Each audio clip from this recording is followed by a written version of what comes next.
This is the Twilight Whispers Club. The sky dims, the wind stills, and somewhere between day and night, a story leans in to speak. These whispers aren't loud, but they stay with you.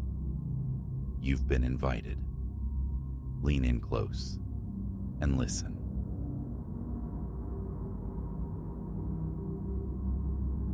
The looking glass yielded like quicksilver beneath my touch, its surface shivering as my fingers sank through. A profound coldness, not of temperature but of otherness, shot up my arm. I snatched my hand back, pulse hammering against my ribs, and confronted my reflection.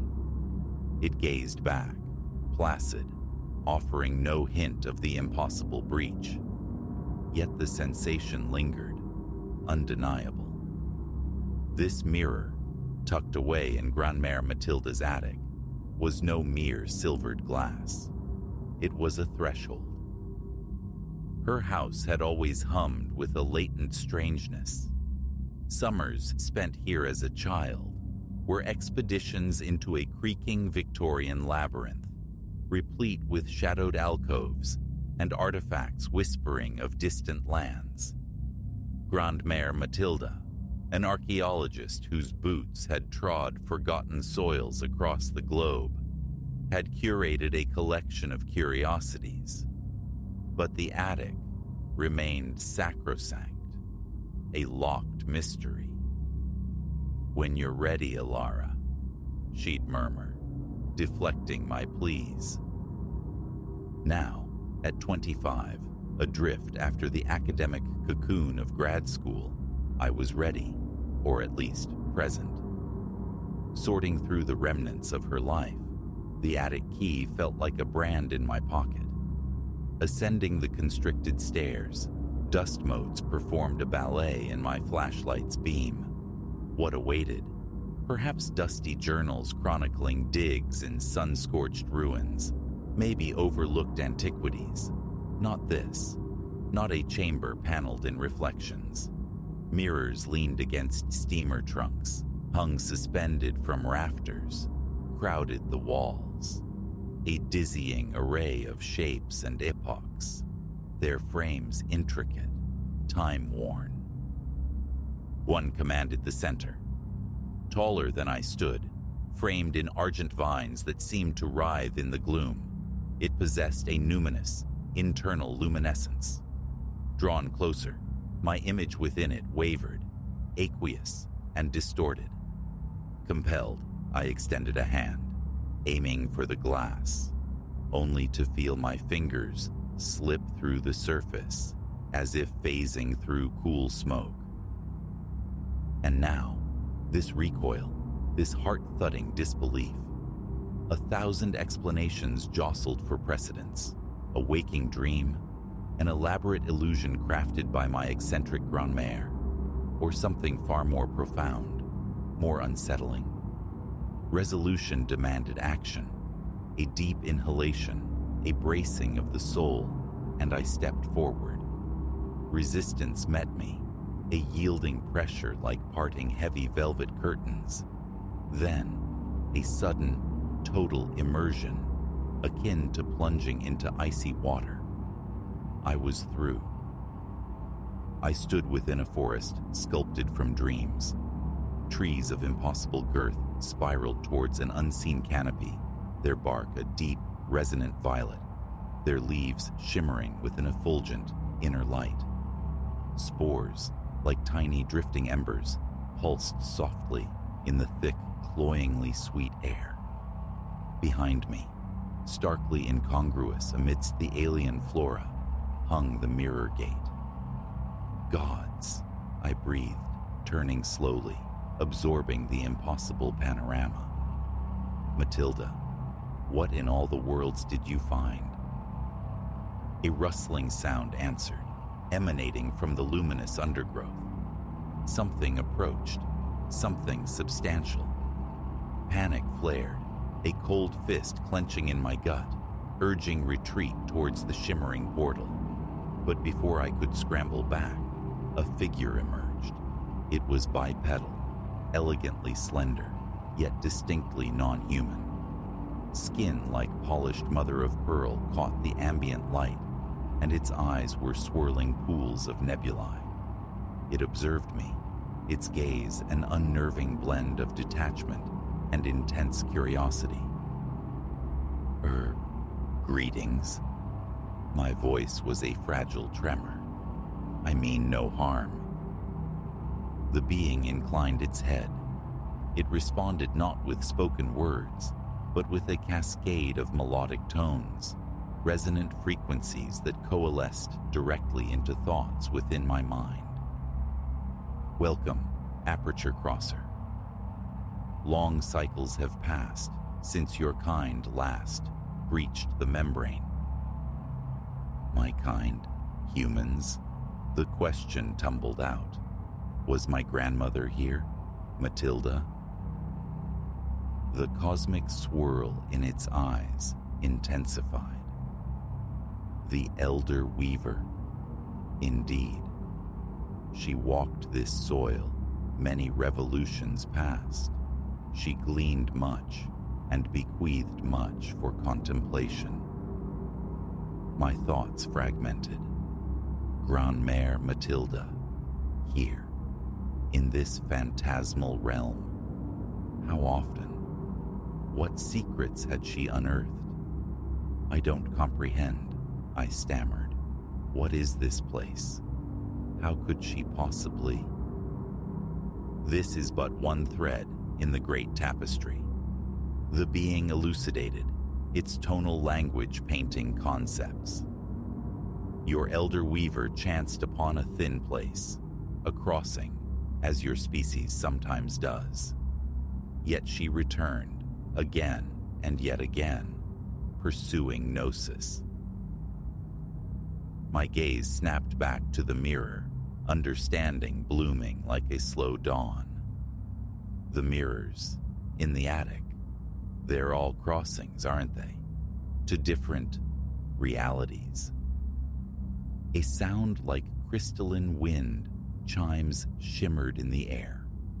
Affirmation. The veil between worlds frays in places.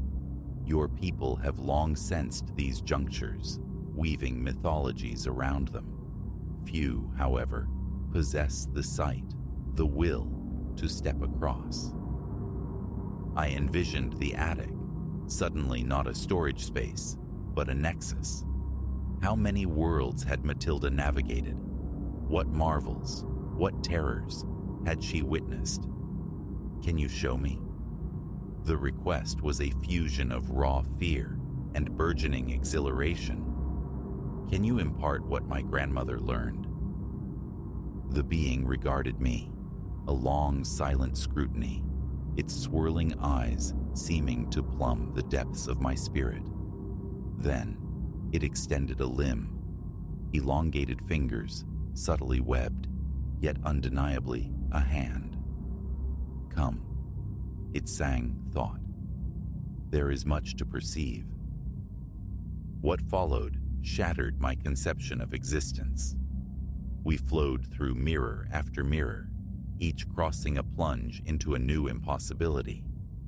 I witnessed a realm where gravity sheared sideways, necessitating cities built along colossal, vertical escarpments. Another where chronology spooled backwards, its inhabitants living lives in poignant reverse.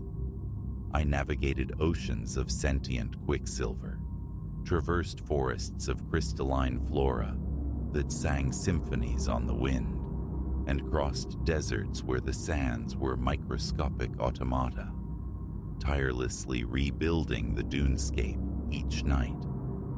Every realm hosted beings, some echoing familiar forms, others defying terrestrial categorization, yet all knew of humans, the scarce few who traversed the veil, and universally, they spoke of my grandmother with reverence, with awe.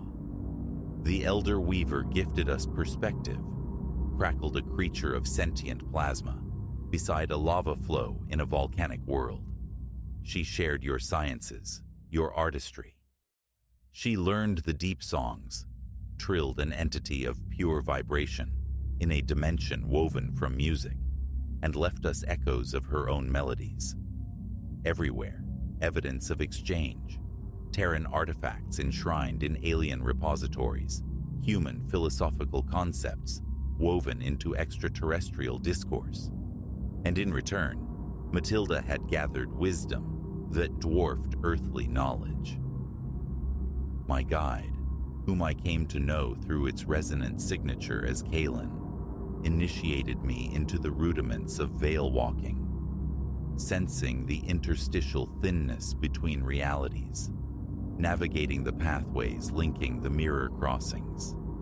It was intoxicating, vertiginous, and profoundly unnerving. Your grandmother possessed a rare resonance, Kaelin conveyed as we paused in a meadow carpeted with bioluminescent grasses. She could perceive the luminous threads binding all existence across all spectra, a faculty few humans manifest. I plucked a blade of the glowing grass, watching its soft pulse against my palm. Do I have it? This resonance? Kaelin's eyes eddied thoughtfully. The potential glimmers, but it requires cultivation, tempering. Your elder weaver dedicated vast spans to honing this perception. My former life, job prospects, friendships, carefully laid plans, seemed distant, rendered almost insignificant by the cosmic scale I now inhabited. I want to learn, I declared, conviction solidifying within me. I need to see it all to understand. Kaelin emitted the crystalline chime. It is a trajectory few embrace willingly. To walk between worlds is to be irrevocably altered. You will witness phenomena that dismantle your framework of reality. You will confront perils beyond your current imagining. I nodded, the familiar knot of fear tightening, yet inextricably bound with fierce excitement. I understand, but I have to, for Matilda, if nothing else. Very well, Kaelin sang, thought. Let your true apprenticeship commence, neophyte. We journeyed through what felt like weeks, perhaps months. Time flowed erratically in the spaces between, Kaelin unraveling the esoteric languages of the veil, the complex mathematics governing dimensional transit, the layered histories of the multiverse. I learned of a Council of Realms, an interdimensional coalition Matilda had been instrumental in founding. I encountered other Veil Walkers, discovering our kind was exceedingly rare. And always, the stories of my grandmother, mediating peace between warring realities, introducing paradigm-shifting concepts, forever pushing the boundaries of the possible. She hadn't merely been an archaeologist. She'd been a cosmographer, an architect of interreality understanding. As my tutelage deepened, Kaelin's warning about transformation proved true. My perception warped, expanded. I began to sense the subtle tides of interdimensional energy, to glimpse the gossamer filaments linking disparate realities into a coherent whole. But this heightened awareness carried weight, a burgeoning sense of obligation. Matilda hadn't just visited these realms. She had become integral to their interconnected fabric. Now, it appeared, her mantle was descending upon me. Eventually, after an indeterminate passage of subjective time, Kaelin led me back to the violet forest of our first encounter. The mirror gate stood unchanged, a shimmering portal back to the mundane world I'd left behind. "You have absorbed much, neophyte," Kalen communicated. "Yet this is merely the inception. The path of the Veil Walker is unending, strewn with trials." I nodded, saturated with exhaustion and a strange, potent exhilaration. What now? Now, the fulcrum point. You may return to your origin world, bearing the knowledge you have accrued, or you may commit to this path, embracing the full measure of a Veil Walker, as did your Elder Weaver. I stared into the mirror. My own reflection stared back, but beyond it, I sensed the infinite potential, the myriad realities humming just beyond the silvered surface.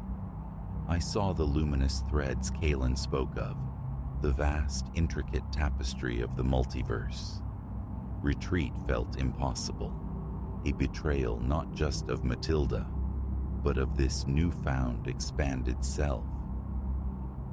"I'm staying," I said, turning from the portal to face Kalen. "There's too much left. Her work, our work, isn't finished." Kalen's nebulae eyes swirled with an energy I now recognized as deep accord. "Then let us proceed, nascent Veil Walker. The multiverse beckons." As we turned, walking deeper into the luminous alien woods, leaving the gateway to Earth behind, a profound sense of purpose settled over me, heavier and more real than anything I'd ever known. Grandmère Matilda had bequeathed more than a dusty house and peculiar artifacts. She had left a legacy woven into the very fabric of reality, a mission stretching across worlds. And I, Ilara, was finally ready to claim it, embracing whatever wonders, whatever dangers lay ahead on the path between worlds.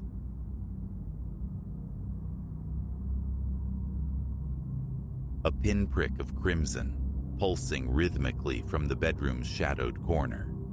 That was the precise instant our idyllic retreat fractured into a waking nightmare. What promised restoration, a quiet harbor for Chloe and me, away from the city's relentless grind, instead became a terrifying exposure, trapping us within walls that held secrets and watched with unseen eyes.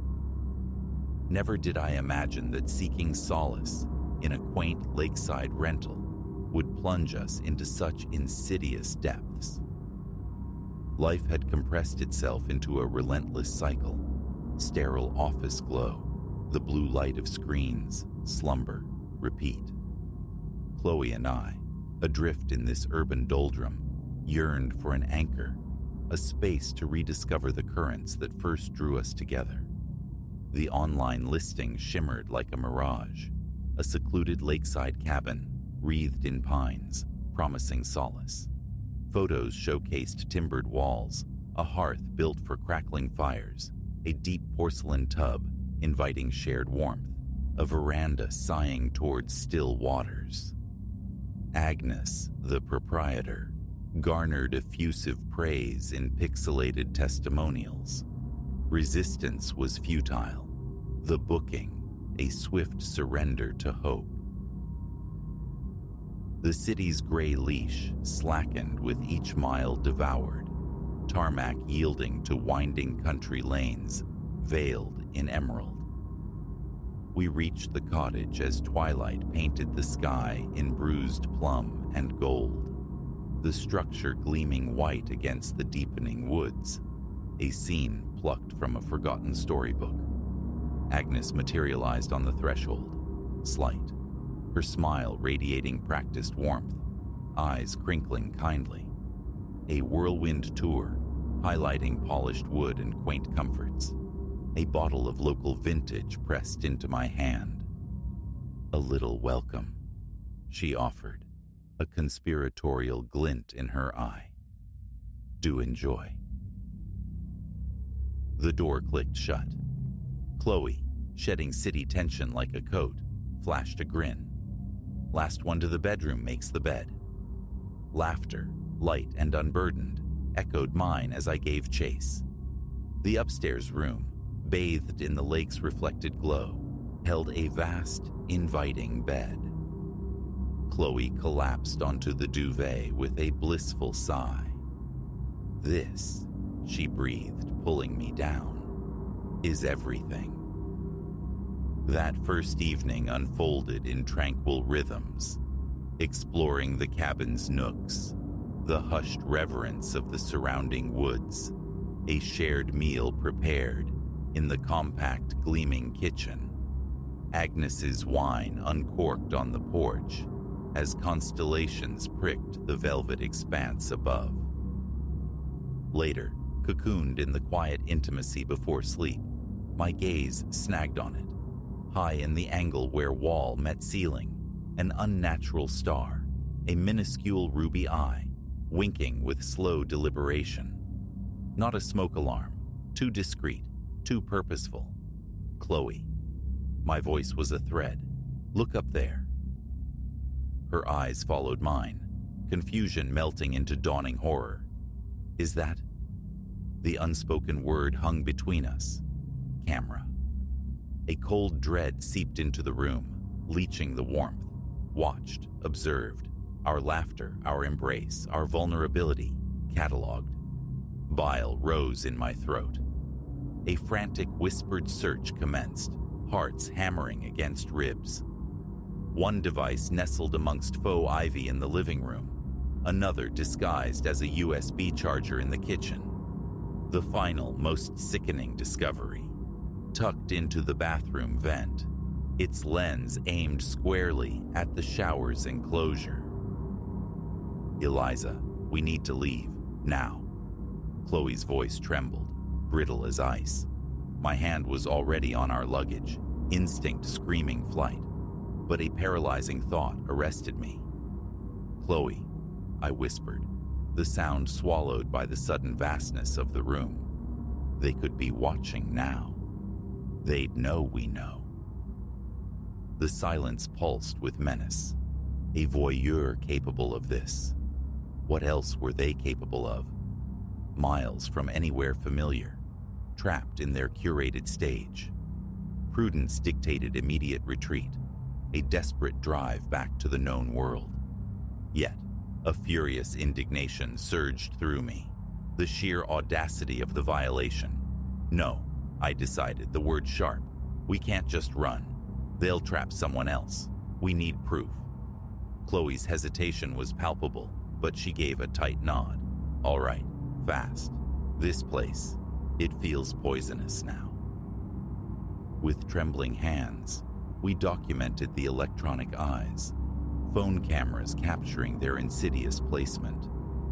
I managed to dislodge the smallest lens from its hiding place, the tiny object feeling heavy and dangerous in my palm as I secreted it away.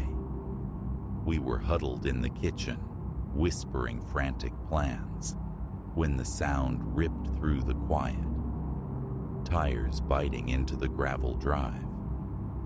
Chloe's breath hitched. A glance through the window confirmed it.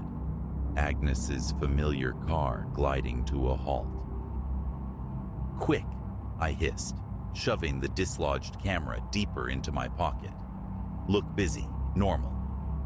We scattered, Chloe grabbing a discarded guidebook, me feigning interest in the refrigerator's contents. The rap on the door was sharp, authoritative. It jolted us both.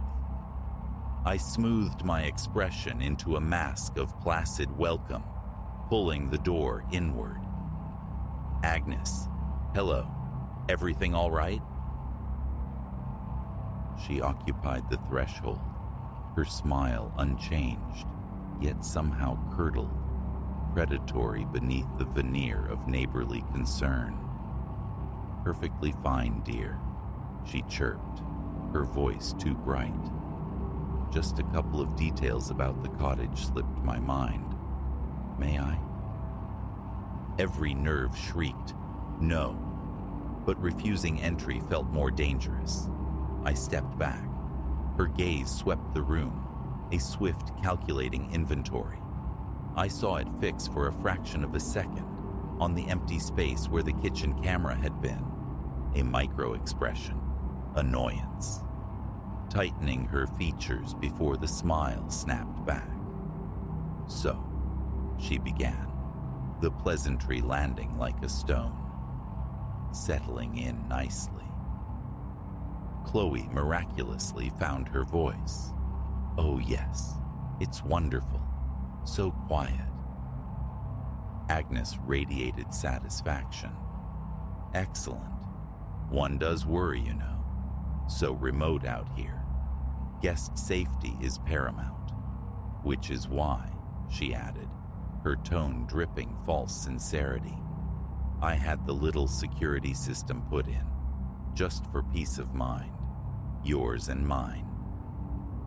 The audacity of the fabrication stole my breath. Chloe recovered first. A security system? We didn't see anything. Agnes chuckled, a dry, unpleasant sound. Well, that's rather the idea, isn't it? Discreet, effective, but rest assured. Her eyes locked onto mine. You're quite safe here. I guarantee it. The message resonated cold and clear. I know you know, and I'm watching. A chilling ballet of unspoken threats. That's very thorough of you, Agnes. I managed, my voice tight. But we were just heading to bed. It's been a long day. A flicker in her eyes, sharp and assessing. Of course, she purred. Sweet dreams. The latch clicked shut, plunging us back into suffocating silence. Our eyes met, mirroring the same raw terror. Now, Eliza. We go now, Chloe whispered, already snatching our hastily stuffed bags. We bypassed the front door, melting instead through the back entrance into the ink-black woods. The unfamiliar terrain snagged at our clothes, branches clawing like skeletal fingers. Reaching the car felt like breaching enemy lines. Keys fumbled, engine catching with a roar that seemed deafening in the stillness. As the headlamps flared to life, they speared a figure standing sentinel at the forest's edge, Agnes. Her hand lifted in a slow, deliberate wave that fixed, unnerving smile plastered on her face. I slammed the accelerator. Gravel spat from beneath the tires as we fishtailed onto the lane. Glancing in the rearview mirror, I saw her silhouette diminish, unmoving, simply observing our flight, an unnerving tableau of quiet possession. We didn't speak, didn't stop, until the familiar impersonal glow of city lights embraced us hours later. The police station felt sterile, official. We presented our evidence, the pilfered camera, the phone images, our fractured narrative. They listened, documented, but a current of disbelief ran beneath their professional courtesy. Her word against ours, the remote location, the lack of definitive proof. Weeks bled into months. Her listing remained active online, a constellation of oblivious 5-star ratings glittering around it. How many others, we wondered, had unknowingly performed for her hidden audience? The ordeal forged a new fragile resilience between Chloe and me, channeling fear into advocacy for digital privacy, for accountability in the unregulated corners of the sharing economy. Yet, the violation left its scar. We navigate the world now with a different awareness, attuned to the potential for unseen watchers. And sometimes, In the quiet dark of our own bedroom, my eyes drift upwards, instinctively searching the shadows for the phantom gleam of a tiny, malevolent crimson eye.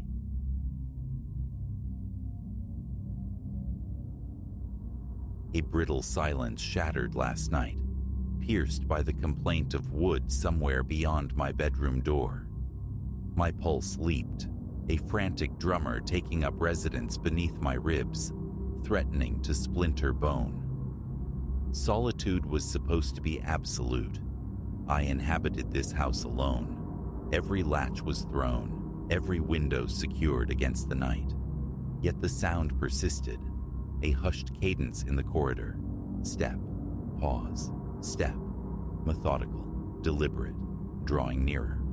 It's this memory, sharp and chilling, that compels me to speak, to shed this weight before it crushes me. I can no longer feign ignorance. The upper floor of my new dwelling is fundamentally wrong. Weeks ago, I transplanted myself into this slender townhouse, nestled within a sedate enclave populated mostly by the elderly. Its proximity to my work appealed, the rent a manageable burden. The structure itself is unassuming, a constricted living space flowing into a compact kitchen, stairs ascending sharply to a pair of bedrooms above. Ideal, I thought, for a life unburdened by excessive possessions. The spare room would serve as a nascent office, perhaps mere storage. The simple joy of claiming a space as my own felt palpable then. The initial days unfolded without incident. Cardboard boxes yielded their contents. Furniture found its tentative placement. Pictures punctuated the blankness of the walls. Daylight hours offered no hint of peculiarity. The upstairs corridor is brief, a mere 10 feet or so, spanning the distance from the stairs' summit to my primary bedroom's threshold. To the left, a bathroom. Opposite, the secondary bedroom. Utterly conventional. I paced it out then, marking the journey. 5 steps, give or take the initial landing from the final riser. Cozy, I recall thinking. A sanctuary. Perhaps a week after settling in, the nocturnal anomalies began. Venturing towards the bathroom in the enveloping darkness, I registered a subtle elongation, a journey requiring more steps than memory dictated. Fatigue, I reasoned, blurring perception. The following night, the sensation recurred, accompanied by a prickling awareness across the nape of my neck, as if the very air had thickened, humming with a low, inaudible frequency, vibrating up through the floorboards. Retreating to my room, the click of the lock felt less like security, more like surrender. I dismissed it as overwrought imagination, a phantom limb of unease. But the feeling persisted, deepening its roots.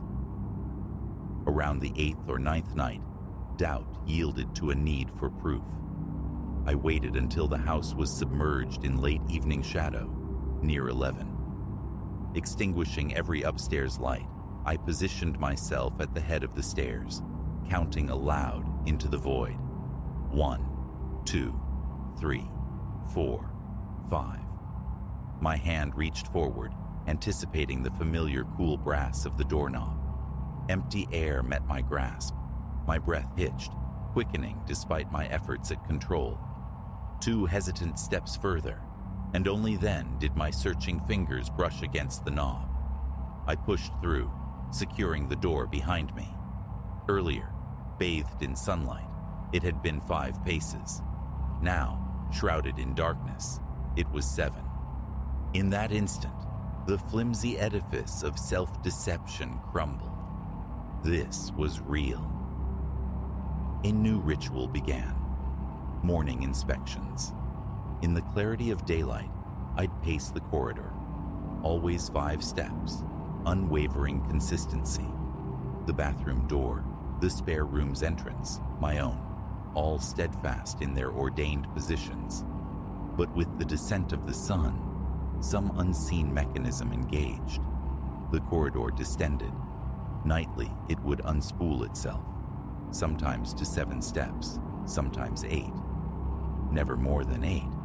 Yet this shifting geometry was profoundly unnerving. The doors, too, seemed subject to this nocturnal fluidity. Some evenings, the bathroom door loomed closer to the stairs. On others, it receded. I attempted countermeasures. Illumination, I reasoned, might banish the shadows and their attendant distortions. One Friday, returning late, I flooded the upstairs with artificial light, the overhead fixture in the hall, lamps in both bedrooms. Under the stark glare, everything appeared rigidly normal. 5 steps to my door. A small, nervous laugh escaped me. I'd been spooking myself. Switching off the lights in the spare room and hall, I stepped out to verify. The instant darkness reclaimed the space. The oppressive density returned. Blindly, I sensed the corridor expanding, inhaling the space before me. My mouth turned arid, a knot tightening in my gut. Reaching for the wall, my fingertips grazed the familiar flocked wallpaper, yet its texture felt subtly altered, imbued with an unnatural warmth. I snatched my hand back, walking forward, counting. 6 steps this time.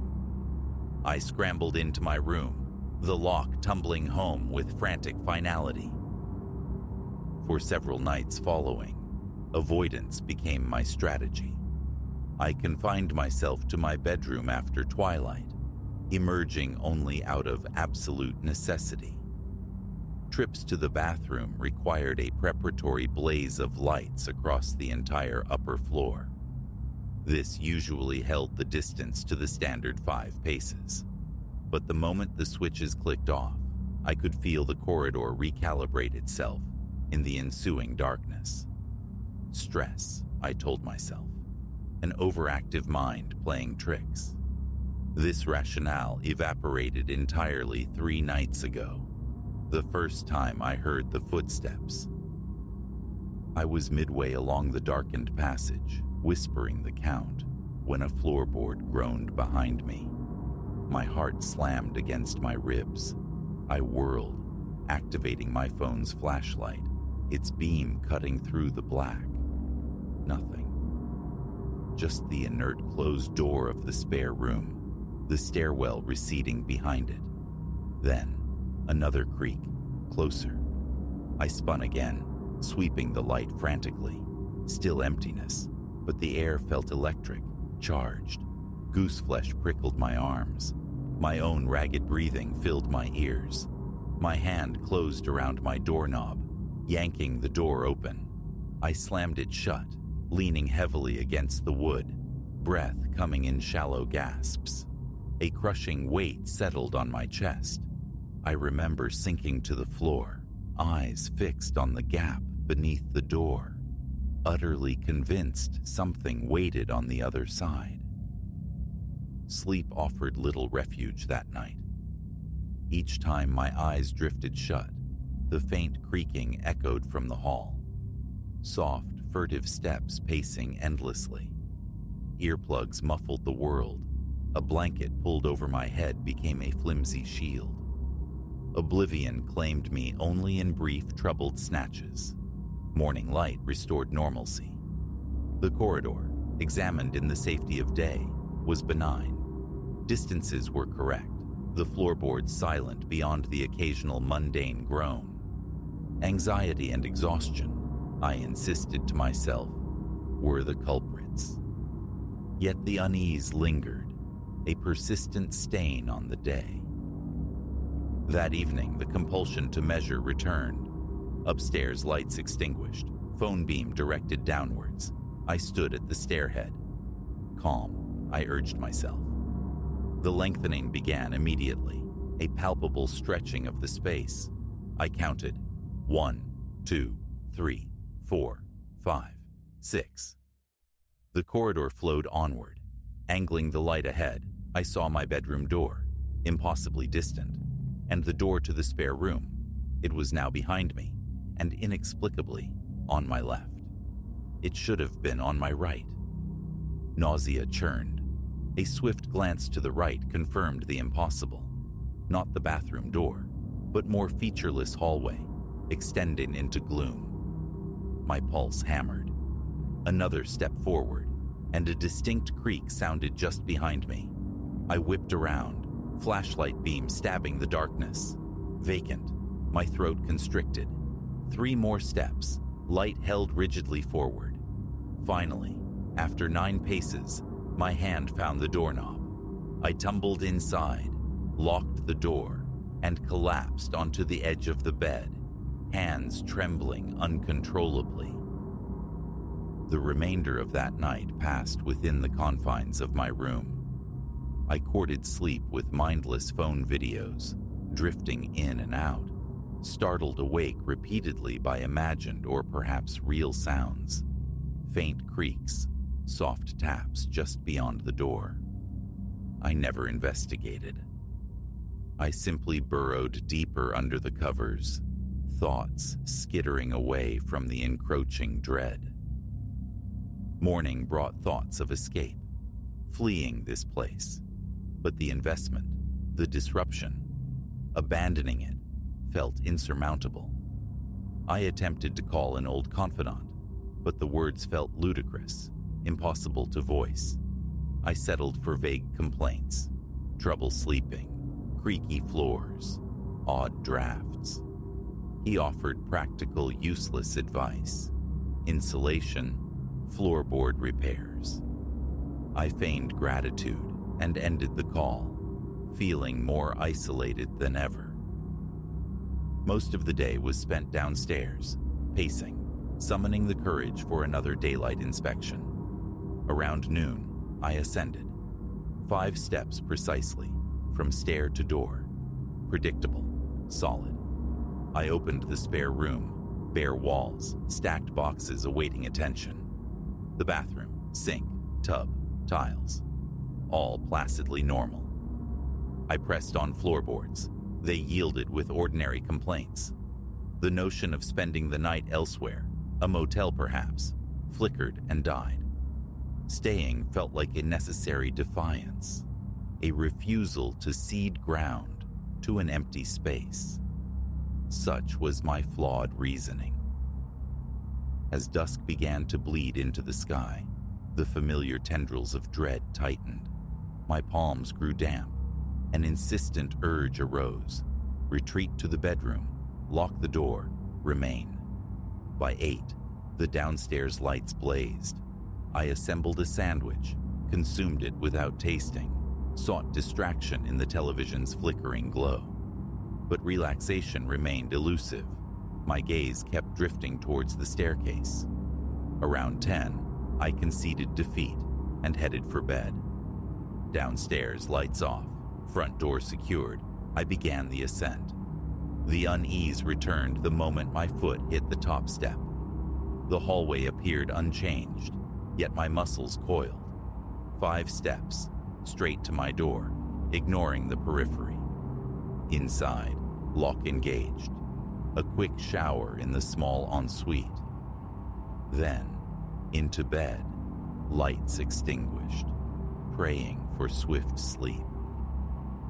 Midnight, perhaps later. Biology called. The main bathroom, inconveniently, resides in the hallway. I resisted, lying rigid in the darkness for what felt like an hour, but the need became unbearable. Reluctantly, I rose, opened my bedroom door. The hallway was a pit of blackness. My hand found the light switch. Click. Nothing. My breath caught. Again, I toggled the switch. Lifeless. My phone, my only light source, remained on the nightstand. Still, I stepped out. My vision adapted marginally, revealing faint outlines. Slowly, I advanced, counting internally. 1, 2, 3, 4. Emptiness, where the door should be. I stopped. Behind me, a floorboard protested. I turned, seeing only impenetrable shadow. "Stay calm," I hissed inwardly. Deep breath, forward again. 5, 6. Another creak, nearer this time. A glance over my shoulder yielded nothing but darkness. My heart hammered, a frantic pulse echoing in my ears. Urgency replaced caution. I stumbled forward, searching for the bathroom door frame. My hand swept against the wall, smooth, unbroken wallpaper. Panic flared. I traced the surface, fingers desperate for the interruption of a door, the promise of a knob. Nothing. Another step. The floor cried out behind me again. A shaky exhalation escaped me. Sweat trickled down my temple. Then another creak, and another, falling into rhythm with my own steps, a ghastly echo. My stomach clenched, chest constricting. Turning back towards the direction I believed my bedroom lay, though sight offered no confirmation, I groped along the wall, fingertips sliding across the patterned paper, moving as fast as I dared. 3 steps, and disorientation struck. The corridor seemed to writhe around me. I pressed on, each footfall a hollow report on the aged wood, pursued by that relentless, mirroring creak. After an eternity measured in heartbeats, my knuckles struck the edge of a door. Relief surged as my hand closed around the knob, turned, and I recognized my own bedroom. I fell inside, slammed the door, threw the lock. Leaning against the wood, chest heaving, drenched in cold sweat. My throat felt raw, hands shaking violently. I forced measured breaths until the tremors subsided enough to move. The bedroom light switch worked. I sank onto the bed, heart still pounding a frantic rhythm. A decision crystallized. No more nocturnal excursions. The shifting corridor, the pursuing steps, they were unbearable. I accept it now. The hallway transforms after dark. Why, how, remains opaque. But it's worsening, I feel it. This is my present reality. Past midnight, perched on my bed, gaze fixed on the door. The corridor, I sense, lengthens nightly. 5 steps by day, 8, 9, perhaps more, by night. Doors adrift on unseen currents. Explaining this invites disbelief, pitying glances. So I remain here, hoping that by not crossing the threshold in darkness, I remain beyond its grasp. My fear is acute, that one night, stepping out, I won't find my way back, that I'll wander that elastic darkness indefinitely, the footsteps gaining until breath itself deserts me. I've begun adapting.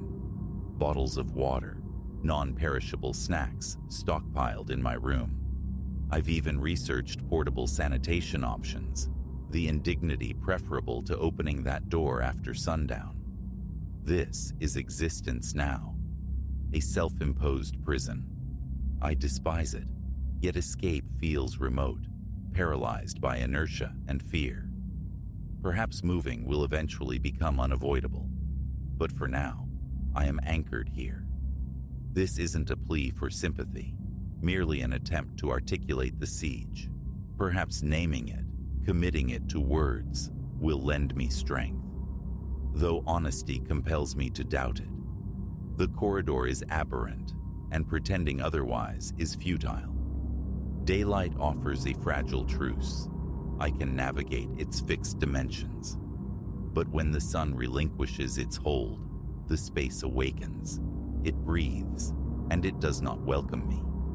So I stay within these 4 walls, solitary, awaiting the dawn, listening to the house settle, dreading the soft, insidious creak just outside my door, hoping that vigilance is enough, hoping for the courage, someday, to leave this place behind forever.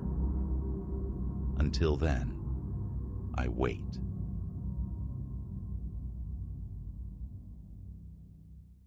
Moonlight bled the woods white, yet the wolves' eyes burned cobalt, a luminescence defying nature's known spectrum.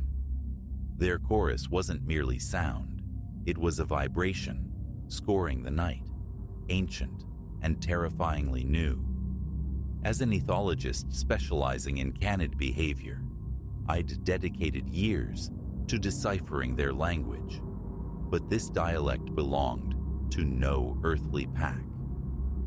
My pursuit of understanding, little did I fathom, was an unwitting step into a chasm far deeper than any wilderness I'd charted.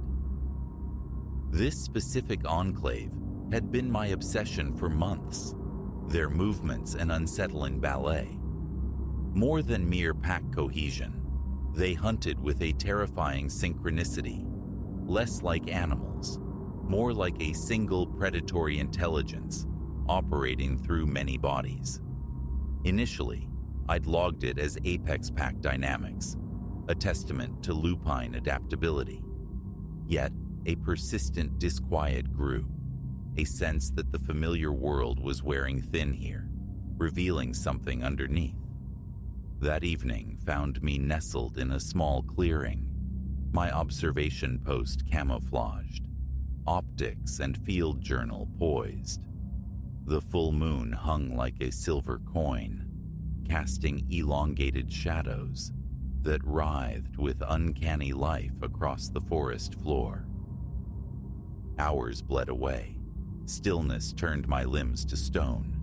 Then, the first note sounded, a sub-audible thrum coalescing into a shriek that scraped bone, voice layered upon voice, a dissonant harmony that resonated deep in my teeth, silencing the woods utterly. Crickets choked, owls froze mid-flight. A vacuum descended, pregnant with anticipation. And then, silence snapped back, absolute. From the deepest folds of shadow, they materialized, phantoms coalescing from shadow stuff, their gait a liquid synchronicity that prickled my skin. Not their movement, though, but their eyes froze the marrow in my bones. Not the tapetum lucidum's familiar gleam, no gold, no emerald, only that fierce, electric azure, pulsing like circuits beneath fur. My hands, trembling, lifted the camera, instinct demanding documentation. But peering through the lens revealed more than wolves.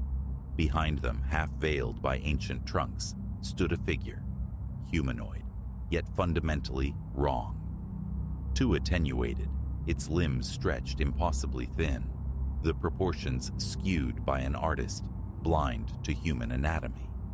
And its regard found me, pinned me across the clearing. Panic, a cold serpent coiled in my gut. Gear forgotten, escape the only imperative. I scrambled, no longer bothering with silence, but the path dissolved into fur and fang. One of the pack blocked my retreat. Close now, the illusion of wolf shattered, pelt thin, matted, revealing glints of something beneath. Not flesh, but metal? And the eyes. Dear God, those eyes. Staring into them was like gazing into twin wells of cold alien calculation. I backed away, step by agonizing step, my heart a frantic drum against my ribs. The creature mirrored me, nudging me inexorably back towards the clearing, towards the elongated figure waiting there. My heel caught. I pitched backward, breath exploding from my lungs upon impact. Gasping, I looked down. A root. But no root born of earth I knew.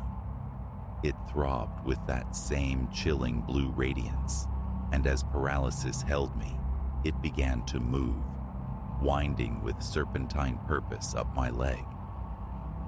I thrashed, a desperate, frantic struggle against the impossible. The root merely constricted, its grip tightening. More tendrils erupted from the loam, living manacles snaking around my arms, my torso. I was being drawn down, consumed by the earth, the taste of damp soil and decay filling my mouth as I screamed into the indifferent soil. Just as oblivion beckoned, as the forest floor prepared to swallow me whole, it stopped. The pressure ceased. The roots loosened, retracting silently into the ground. I lay there, panting, shaking, a marionette with cut strings. A shadow fell across me. I forced my gaze upward. The figure loomed, its form seeming to shimmer and distort in the lunar glare. It extended a hand, fingers impossibly long, tapering to points like obsidian shards. What are you? The words tore from my raw throat. The figure inclined its head, the motion fluid, unnerving. Its voice was the susurrus of decay and the groan of ancient wood, underscored by a low hum that vibrated my fillings. We, the wood, it breathed, the pack, the balance your kind has fractured. My mind struggled to grasp the words. I don't understand. It crouched, bringing its face level with mine. Now I saw, less a face, more a mask of woven bark, lit from within by that disquieting azure glow. Your species forgets, it whispered, the sound like dry leaves skittering. You take, you sever, you imbalance. We rise to right the scales. As it spoke, more shapes bled from the tree line, amalgamations of bark, bone, shadow, some vaguely man-shaped, others nightmarishly beastly, all bearing the cobalt sigil in their myriad eyes. They formed a silent, watching circle. The wolves, I whispered, a dreadful comprehension dawning. You control them. A slow nod from the bark mask. Avatars, our eyes, our claws. Through them we observe, through them we act, through them soon we reclaim. The pack's chilling efficiency, their unnatural coordination, it slotted into place with horrifying clarity. What are you going to do? The dread was a physical weight pressing down on me. The figure straightened, towering once more. Teach humility, remind humanity of its place. And you, little scholar, you shall help convey the lesson. Before protest could form, its hand, cold as river stone, pressed against my forehead. Pain detonated behind my eyes. An alien consciousness, vast and green and ancient, clawed its way into my thoughts. Visions flooded me. Primeval forests under forgotten stars, blood rituals whispered in moon-drenched groves, wolf shapes flowing like water through eons, all drawn towards the pulsing azure heart that sought to overwrite me. I fought, clinging to the fragile architecture of myself, but it was like holding back a tsunami with bare hands. Piece by piece, I felt myself dissolving, being subsumed by the green-blue otherness. Just as the last vestiges of my identity frayed, as surrender beckoned, a new sound rent the night.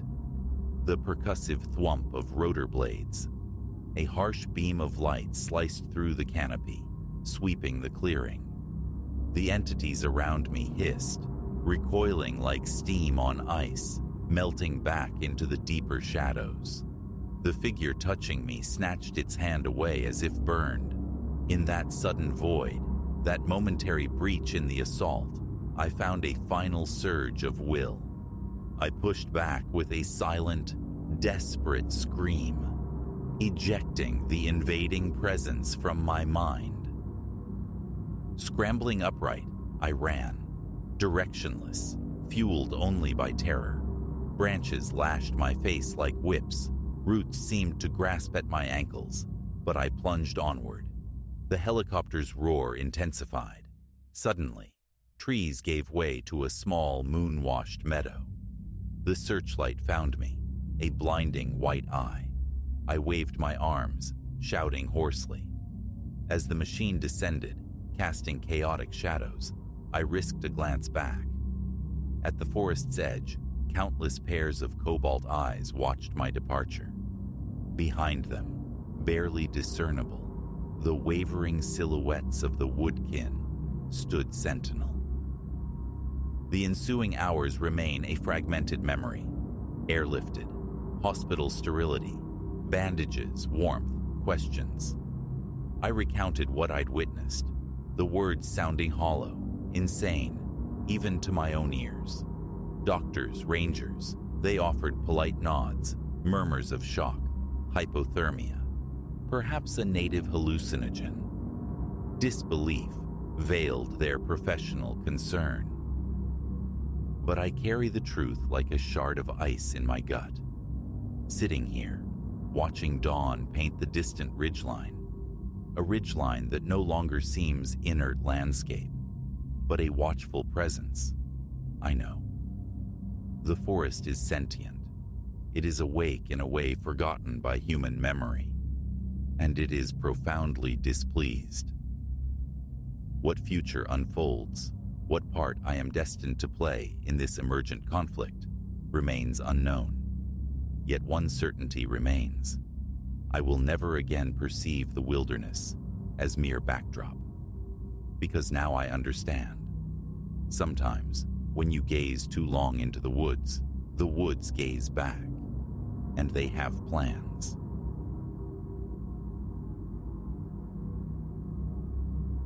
Etched deep within the aged bark, sigils unknown to any map or history thrummed, alive with an energy not native to sunlit paths, drawing my steps further into the tangled depths of the woods.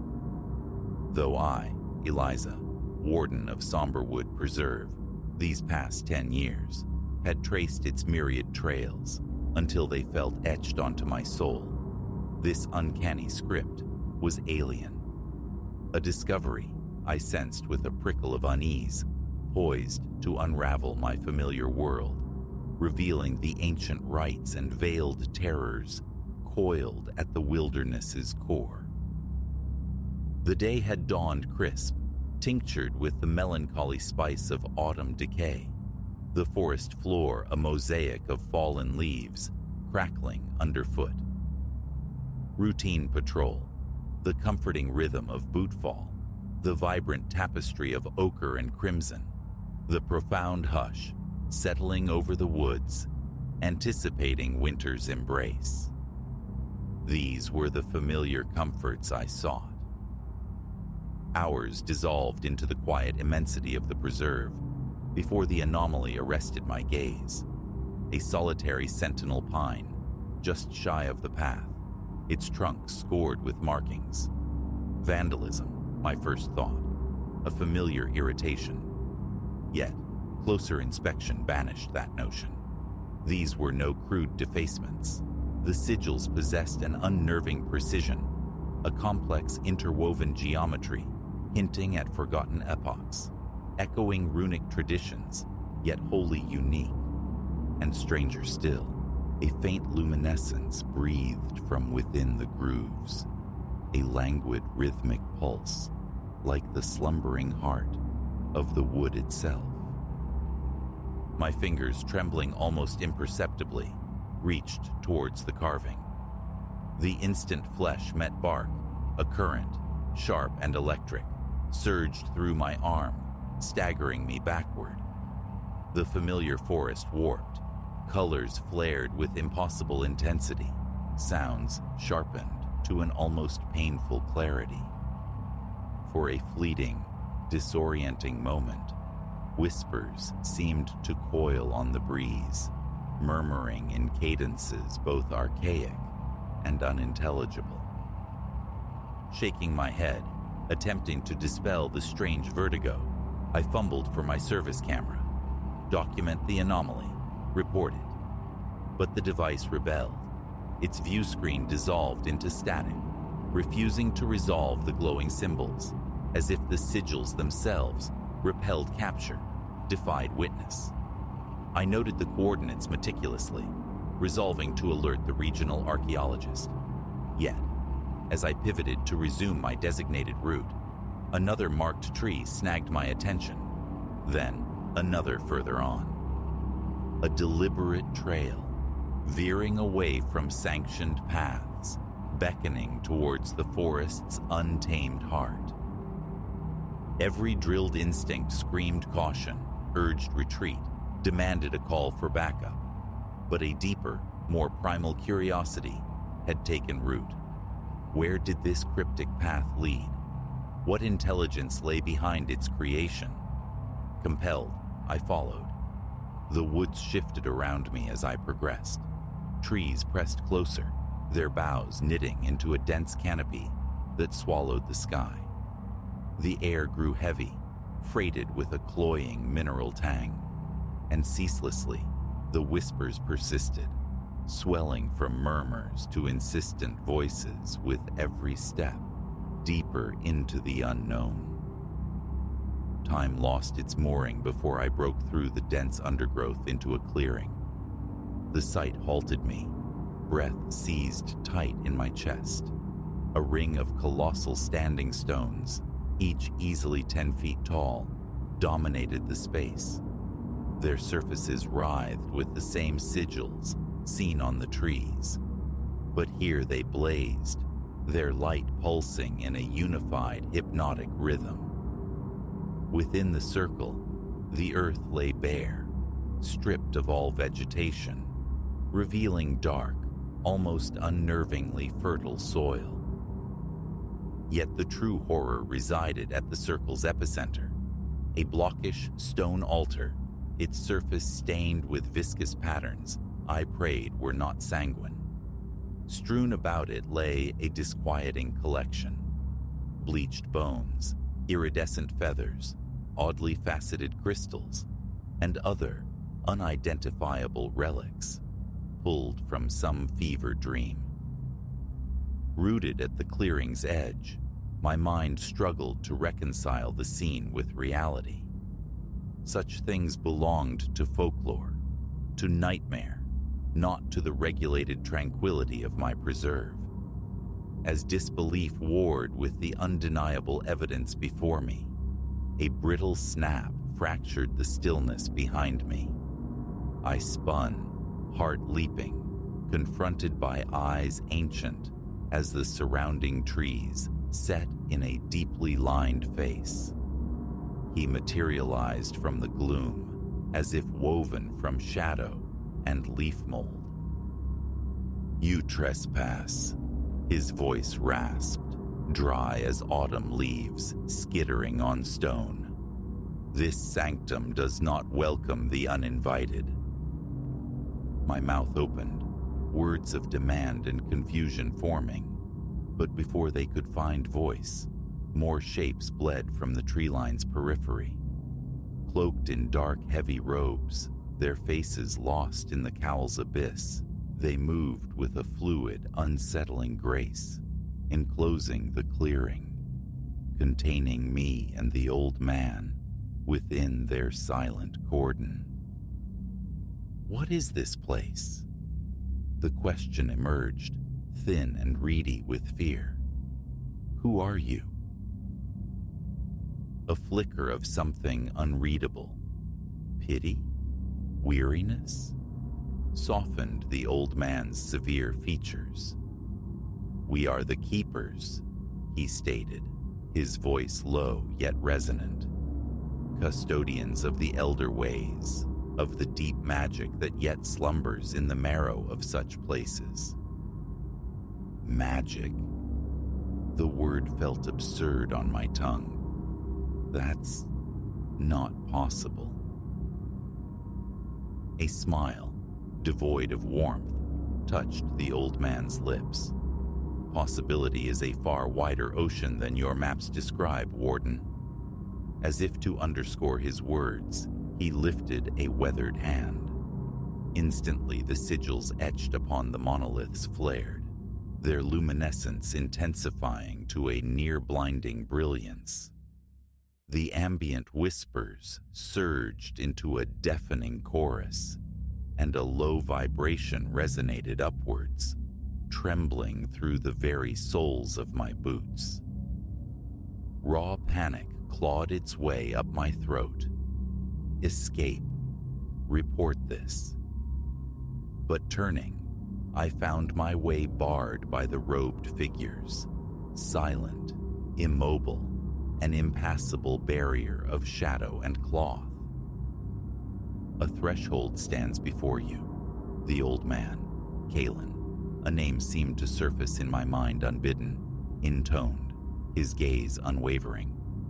Cross it, embrace the deep truths, become a thread in a tapestry far older than your fleeting world. Or, the unspoken alternative hung heavy in the charged air, a silence more potent than any voiced menace. My eyes darted, seeking any fissure in their ranks, any path back to the mundane world. Trapped, utterly, impossibly trapped. Why me? I stalled, mind racing futilely. Why reveal this? You were guided, spoke one of the robed figures, its voice a strange, resonant blend of tones, neither male nor female. The wood itself perceived your path converging with ours. It senses a resonance within you. I shook my head, a desperate denial.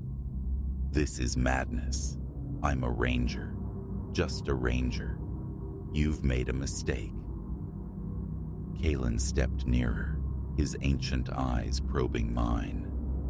There are no errors in the weave of fate, only patterns misunderstood. Your presence here is purpose, not chance. The query is simple. Will you answer the call? As he spoke, the clearing's energy spiraled towards an apex. The sigils pulsed violently, the whispers roared, and the air thickened, pressing in with tangible weight. It felt as though the forest itself held its breath, awaiting my decision. I scanned the circle, the impassive robes, the blazing stones, Kalen's expectant stare. Terror warred with a nascent, terrifying thrill. Part of me yearned for the simple solidity of my previous life, yet another, unfamiliar part, felt a powerful magnetic pull towards the enigma, towards the impossible power shimmering around me. If I agree, I ventured, my voice surprisingly steady. What follows? A genuine smile finally illuminated Kalen's face. Then the true pilgrimage commences. You shall apprehend realities beyond your imagining, witness wonders that dwarf mortal dreams. But heed this, the path is arduous, trials await, sacrifices will be demanded. I drew a deep, shuddering breath. Run, fight, report, futile fantasies. Who would possibly credit such a tale? Acceptance, however, meant plunging into an abyss of the unknown, severing ties with all I had ever been. Terrifying, yes, but also strangely liberating. In that impossible place, surrounded by living magic, the choice solidified. I will, I declared, the words tasting strange, yet final. I wish to learn. Kalen inclined his head, a grave solemnity settling over him. So be it. Let the initiation unfold. What transpired next resists easy description. The keepers began a low, guttural chant, their voices intertwining with the omnipresent whispers. Light erupted from the stones, bathing the clearing in an incandescent flood. Energy, raw and overwhelming, surged through me. Agony and ecstasy fused, a shattering and reforging compressed into an eternal instant. I collapsed, gasping, onto the bare earth. When awareness returned, the world seemed remade. Edges sharper, colors deeper. The thrumming vitality of every leaf, every stone, now palpable. And the whispers. They were no longer noise, but language I now comprehended. Kalen extended a hand, helping me rise. Pride gleamed in his ancient eyes. "Welcome, initiate," he said softly. "Your existence begins anew."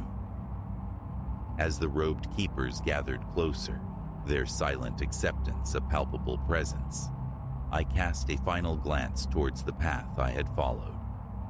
My former identity, Eliza the park ranger, felt like a shed skin, a distant echo. The challenges ahead remained veiled, the secrets profound, the potential powers unimaginable. Yet, one certainty resonated. Nothing would ever be the same. The forest had laid claim to me, and I had consented. Whatever awaited, I would meet it. Turning our backs on the world I had known, we moved deeper into the heart of Somberwood, into the embrace of the ancient ways. How many other hidden sanctuaries lay scattered across the wild places, I wondered, awaiting discovery? How many other souls might stumble upon such thresholds, their lives irrevocably altered? The forest, it was now clear, held secrets far deeper than shadowed trails and changing seasons, and I, now, was counted among them.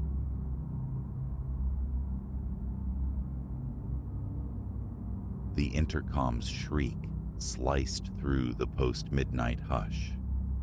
Curled on the sofa, Silas had been adrift in the television's spectral glow, hunting through static-laced channels for some balm to frayed nerves, some lullaby of flickering light. Shadows pooled in the corners of the apartment. Only a solitary lamp near the armchair bled a weak circle of warmth onto the floorboards. A phantom coolness seemed to ghost across his skin, though perhaps it was merely the late hour weaving tricks. Usually, the building surrendered to slumber by now. Outside, the street lay submerged in darkness, a vacant ribbon under the indifferent sky. He peeled himself from the couch, drawn toward the intercom panel embedded in the wall beside the kitchen's threshold. The speaker grill exhaled a dry crackle. Pressing the talk button felt strangely significant. "Hello?" A long drag of static, a pause pregnant with silence, then a man's voice, toneless as dust. "Let me in." Unfamiliar. Silas narrowed his eyes, angling his head toward the narrow window that offered a slice of the street view. Through it, he could make out the building's entrance, the external intercom box bathed in the sickly yellow wash of a single street lamp and the distant neon hum of some forgotten sign. Nothing moved. The recessed doorway stood empty, the pavement untenanted. The voice, calm, almost quiet, had issued from nowhere, from nobody visible. Leaning closer, his breath fogging the plastic panel, he repeated, "Who is it?" Static hissed back, an empty serpent's breath. A few heartbeats drummed against his ribs. "Hello? Identify yourself." The line fell utterly dead. He stood frozen, staring at the mute box, confusion clouding his thoughts. He waited. Silence answered. After perhaps half a minute, his thumb released the button. He drifted back to the window, conducting a more meticulous survey of the scene below. The building's facade remained inert. No phantom cars drifted past. No insomniac pedestrians strolled. only profound darkness punctuated by that weak, jaundiced light. He offered a silent shrug to the empty room. A prank, likely. Some bored soul playing games. Sinking back onto the sofa, he tried to recapture the television's hypnotic drone, but his pulse refused to settle, thrumming a nervous rhythm beneath his skin. Minutes later, 5, 10, the buzzer erupted again, sharper this time. Silas scrambled up, crossing the room in quick strides, thumb jabbing the button almost instantly. "Yeah," he murmured, keeping his voice low, conspiratorial. "Let me in." The same flat cadence, yet now muffled, as if strained through fabric. He braced himself against the wall, consciously steadying his breath. Another pilgrimage to the window, forehead pressed against the glass, cold seeping into his skin. Still nothing. A void where a person should be. He glanced at his phone screen, 12:10 a.m. Turning back to the wall unit, he demanded, "I can't see anyone. Who are you?" Silence bloomed again, laced with the faintest electronic crackle. His throat felt parched. Retreating to the kitchen sink, he located a glass and filled it, gulping down cool water. The intercom remained silent for a blessedly long stretch. Silas lingered near it, transfixed by the inert plastic square. The notion of calling the authorities surfaced, then submerged. What report could he possibly offer? An invisible caller demanding entry via intercom? The absurdity stung. He resolved to ignore it. Some drunk weaving home, mistaking the building, fumbling with buttons.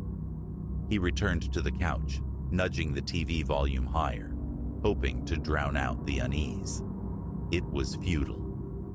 Every settling creak of the old building, every distant siren, snagged his attention, tightening the knot in his gut. Perhaps 10 minutes crawled by before the buzzer screamed anew. Silas jolted upright, nearly stumbling over his own feet. He slammed the button. "What is it you want?" The reply, unnervingly serene. "Let me in." A cold fist clenched inside his stomach. He held the talk button down. "I don't know who you are. Go away." His voice frayed at the edges. He tried the window again, cheek now flat against the cool glass, craning his neck for any impossible angle, any hidden vantage. Nothing. He had a clear view of the external panel. No human form occupied the space before it. A new thought surfaced. The hallway. He slid the deadbolt, cracked the apartment door open a few inches, and peered into the dimly lit corridor. Familiar territory, unsettlingly normal. The elevator doors remained closed, silent. The patterned carpet stretched undisturbed. He listened intently. No furtive footsteps, no muffled breathing. Satisfied, yet paradoxically more anxious, he shut the door, re-engaged the locks, and then, acting on pure instinct, wedged a dining chair beneath the knob. It felt foolish, theatrical, yet marginally safer. One last check at the window confirmed the street's unwavering emptiness. The silence stretched again. Silas migrated to the armchair beside the window, transforming into a sentinel, his gaze fixed on the desolate scene below. Wind stirred stray litter on the pavement, ephemeral ghosts dancing in the lamplight. No cars passed, no neighbors returned late, no smokers lingered near the entrance, just stillness. Then, inevitably, the intercom buzzed. It must have been nearing 12:30 a.m. A frantic pulse hammered in his throat. He approached the panel, pressed the button, but offered no words. The voice, unchanged, unhurried, repeated its mantra. "Let me in." Silas finally spoke, his voice tight. I am not letting anyone in. I cannot see you out there. Stop this. He released the button, listening. Only static answered. His palms felt slick. He wiped them absently on his sweatpants. Could he disable the infernal thing? He examined the panel, searching for a switch, a plug. Nothing obvious.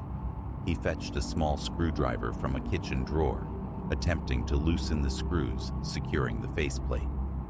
They were worn, stripped, refusing purchase. It was hardwired, no simple cord to yank. Frustration mounting, he struck the panel sharply with his open palm. It remained stubbornly active. He tried the building superintendent's number on his mobile.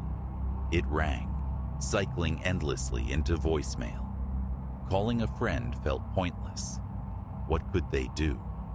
What could he even articulate that wouldn't sound like encroaching madness? He stood stranded in his own living room, breathing shallowly through his mouth, struggling for equilibrium. The intercom buzzed again. He spun towards it, shouting, "Leave me alone! I'm calling the police!" He strained to hear any reaction, any deviation. The voice simply reiterated, "Let me in." His heart felt like it was trying to batter its way out of his chest. Window check. Still vacant. He mashed the talk button. "How are you using the intercom if you're not standing in front of it?" No reply. He tried again, desperation creeping in. "Where are you?" Silence. Profound, mocking silence. A new plan formed. Investigate the source directly. He grabbed his keys and a compact flashlight from a clutter drawer. Removing the chair barricade, he slipped back into the hallway. The corridor lighting cast its usual jaundiced glow. He walked to the elevator, summoned it. The car arrived with unnerving speed. The descent was quiet, punctuated only by the low mechanical thrum. Reaching the lobby, he found it bathed in its standard overhead fluorescence. Everything appeared mundane. The bank of mailboxes, the worn welcome mat, the heavy glass doors leading out to the street. He approached the entrance, peering through the glass. The external intercom panel was right there, unassuming metal. He studied it closely. Pushing the door open slightly, propping it with his foot, he stepped onto the threshold. The sidewalk stretched empty in both directions. The street remained a silent asphalt river. He stood there for a full minute, maybe longer, scanning the shadows, listening for the faintest scuff of a shoe, holding his breath. Only the distant drone of unseen traffic reached him. Stepping back inside, he let the heavy door sigh shut. The external panel looked untouched, ordinary. He pressed its button experimentally. A faint crackle echoed from the speaker inside the lobby, functioning normally. As he turned toward the elevator, his pocket vibrated. He retrieved his mobile phone. No signal bars. Strange. Service was usually weak here, but never entirely absent. He tried the building's wall-mounted landline phone. Dead. No dial tone, just inert plastic against his ear. He stared at it, baffled. The lobby lights responded correctly to their switches. Only the communication lines seemed severed. He stepped back into the elevator, pressing the button for his floor. The doors slid closed with a soft finality. During the ascent, a flicker of doubt assailed him. Technical glitch? Some bizarre cross-wiring? A repeating audio fragment triggered by faulty circuitry? He clung to that explanation, seeking refuge in the rational. But the memory of the voice responding directly to his initial hello undermined it. That wasn't a recording's behavior. Emerging onto his floor, he registered a faint, high-pitched buzzing in the hallway air, an almost subliminal electrical hum. He walked cautiously toward his apartment, his gaze sweeping over the closed doors of his neighbors. Silence reigned. He let himself back inside, immediately securing the locks and repositioning the chair. He tried his mobile again, wandering the apartment, holding it aloft near the windows, searching vainly for a signal. Nothing. The intercom rang. The sound made him flinch violently. He approached the panel with dread, thumb hovering over the button. Before he could speak, the voice preempted him. "Let me in." He fought to control his breathing. Pressing the button, he enunciated slowly, carefully. "Unless you identify yourself, I will not open this door. I cannot see you." He waited. Silence. Then the familiar static hiss. He released the button. Another look out the window yielded the same unchanging tableau. Empty pavement, weak light, utter stillness. A dull ache began to throb behind his temples. Sweat beaded on his forehead, his t-shirt clinging damply to his back. He wiped his face on his sleeve, his mouth cottony dry, despite the water he'd drunk. The apartment's quiet felt oppressive now, amplifying every tiny sound. The whisper of his own breath, the floorboards settling, the refrigerator's low thrum. He switched the TV back on, desperate for distracting noise, flicking through channels with jerky movements. Nothing held his attention. He killed the screen again. He found himself standing beside the intercom, simply waiting. Several minutes elapsed.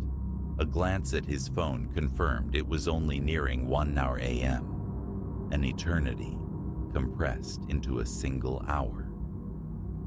It rang again. He sucked air sharply through his teeth, pressed the button. The voice intoned, "Let me in." This time Silas asked, "Why?" No answer. He pressed again. "I'm not opening the door. Leave." The speaker emitted a sharp pop, then fell silent. He tapped the panel tentatively. Nothing. He held the talk button. "Hello?" Only dead air. Stepping back, he watched the panel for long minutes. It remained quiescent. A different approach. He decided to descend again, this time via the stairwell, hoping stealth might grant him some advantage, a glimpse of the tormentor. The concrete stairs felt cold beneath his sneakers, his soft footfalls echoing unnervingly in the enclosed space. Reaching the lobby, he peered through the stairwell door's small wire mesh window before emerging. Still empty. He eased the door open. Vacant. He stepped outside again, scanning the street with renewed intensity, lingering for a full 2 minutes this time. Unchanged. Defeated, he retreated to the elevator. As it ascended, the car's interior light flickered once, twice, then held steady. His chest constricted. He swallowed against a dry throat. The elevator deposited him on his floor without further incident. Back inside the apartment, locks secured, he leaned heavily against the door, forcing slow, deep breaths. The intercom screamed. His heart leaped against his ribs. He crossed to it, pressed the button. "I'm not letting you in," he stated, his voice trembling slightly. This time, no words came back. Instead, he heard breathing, slow, deliberate, rhythmic inhalations and exhalations transmitted through the speaker. He listened, finger frozen on the button, his hand shaking perceptibly. "What do you want?" he whispered. The breathing persisted for several seconds, then ceased abruptly. He released the button, waiting in the charged silence. He pressed it again. "If you can hear me, just tell me who you are." Nothing. He let go. The intercom went quiet. He stared at the panel, mesmerized. Seconds stretched into minutes, each one marked by the frantic drumming of his own pulse. Then it rang again. He nearly dropped the useless phone he still clutched. He jabbed the button, shouting, "Cut it out!" The voice returned, "Let me in." It sounded closer now, louder, imbued with an unnerving immediacy, as if the speaker were pressed directly against the external microphone. His muscles locked, jaw clenched tight. His legs felt stiff, unresponsive. Relaxation was impossible. Every nerve ending screamed alert. The thought of actually pressing the door release button sent a fresh wave of cold sweat down his spine. He began to pace the confines of his living room, his eyes constantly returning to the intercom panel, treating it like a venomous creature poised to strike. It remained quiet. He stood still, listening. After several minutes, it rang. He pressed the button. "Let me in." He didn't reply, just listened. The voice offered nothing more. No threats, no pleas, no explanations. Just the unwavering, monotonous demand. He struggled to regulate his breathing, a prickling sensation crawling up the back of his neck. His stomach felt like a knot of cold dread. Turning his back on the device, he refused to engage further. It rang again. He ignored it. It rang and rang and rang, the insistent summons hammering at his sanity. Teeth gritted, he stalked into the kitchen alcove, searching for the circuit breaker panel he knew was hidden behind a small door. He found it, flipped every single switch. The apartment plunged into absolute darkness. The refrigerator's hum died, the lamp extinguished, the TV went black. Silence descended, thick and complete, and the intercom rang again.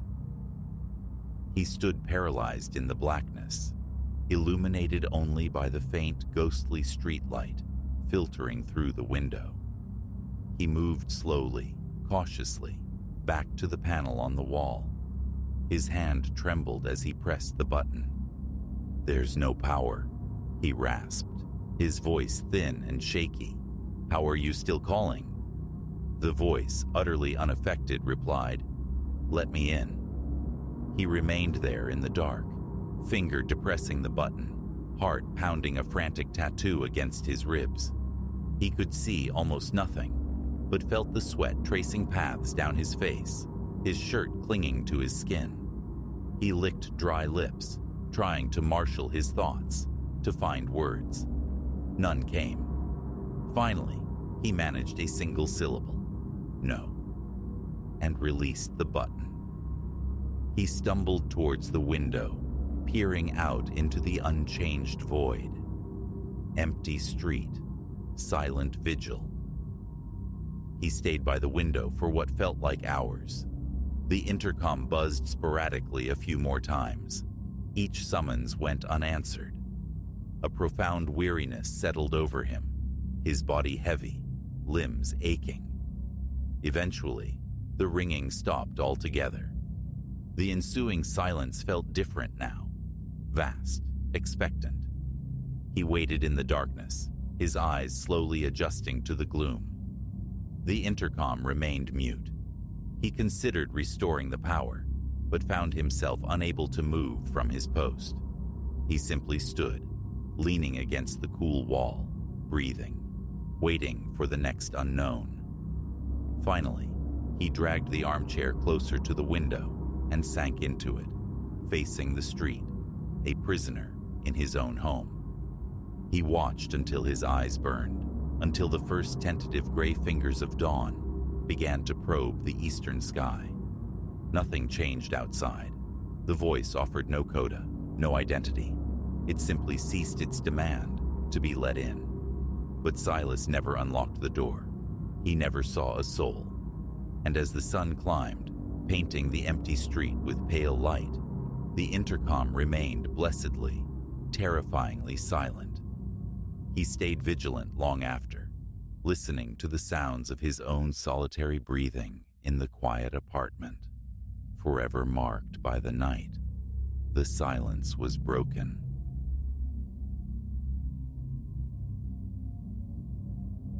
An ordinary looking glass had never prompted disquiet in me before, but the one salvaged from the antique dealer's dusty hoard possessed an undeniable strangeness. Its frame, a heavy confection of gilded swirls and Baroque flourishes, seemed to anchor it to the earth with unnatural weight. The proprietor, a taciturn man with eyes averted, offered no history, merely swaddled it in brown paper and accepted my currency, a transaction steeped in unspoken reluctance. I dismissed his demeanor, envisioning the mirror as a striking accent for my living space. Had I only turned and walked away?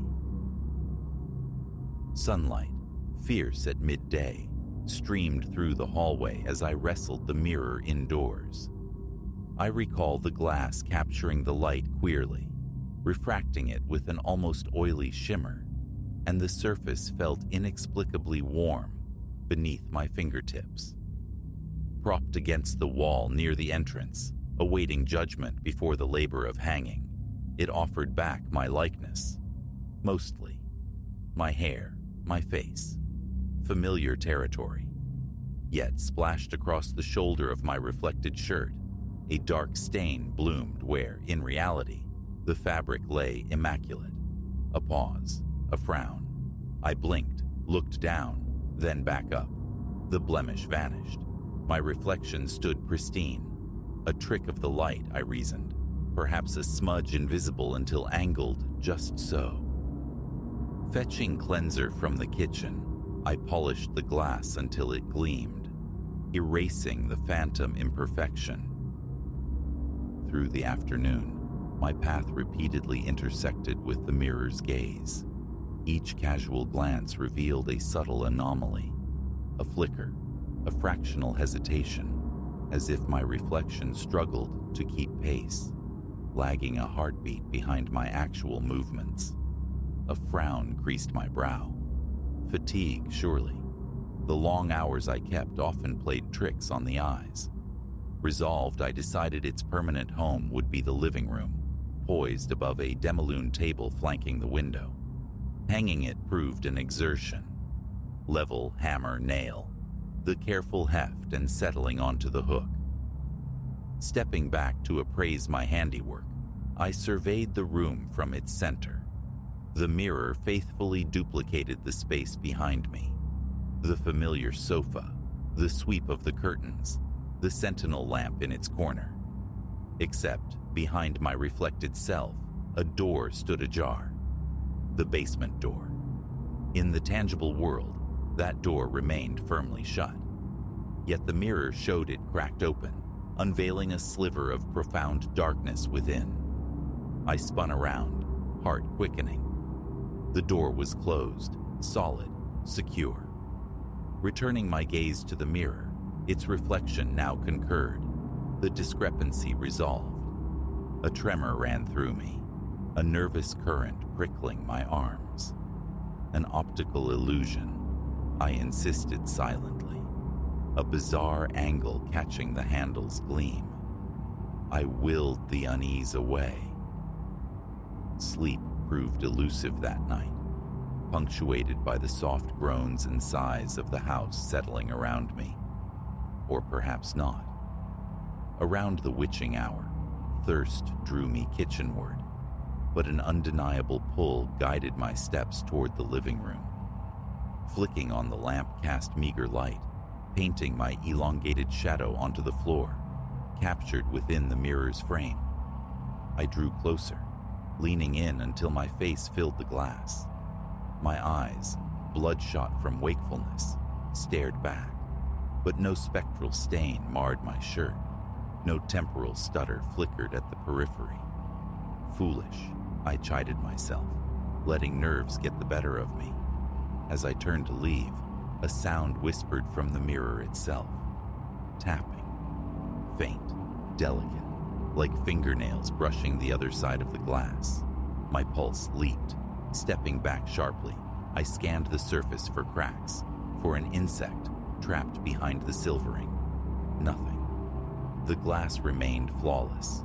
My hand traced the ornate gilded frame, my own frantic heartbeat drumming against my fingertips. Silence descended once more. After long moments spent breathing raggedly in the charged air, I retreated to bed, though sleep remained a distant shore. The following day bled into exhaustion at my small office job, a world of documents and data entry demanding focus I couldn't muster.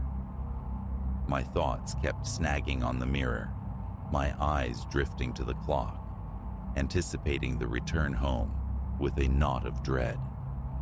Confiding in a colleague yielded only laughter, jokes about haunted houses and the quirks of antiquity. I forced a reciprocal chuckle, a hollow sound against the tension coiling within me. It wasn't mere imperfection. It was the behavior of the reflection, its unsettling deviations, the phantom stain, the errant door that gnawed at my composure. I submerged myself in work, trying to banish the images. Returning that evening, I paused at the threshold of the living room, observing the mirror from afar. It presented a placid scene. The room, the hallway beyond, the basement door resolutely closed. Furniture sat in its rightful place. Curtains hung open as I'd left them. A fragile sense of relief bloomed. Dinner consumed before the television, a quick shower. The mundane rituals felt like armor.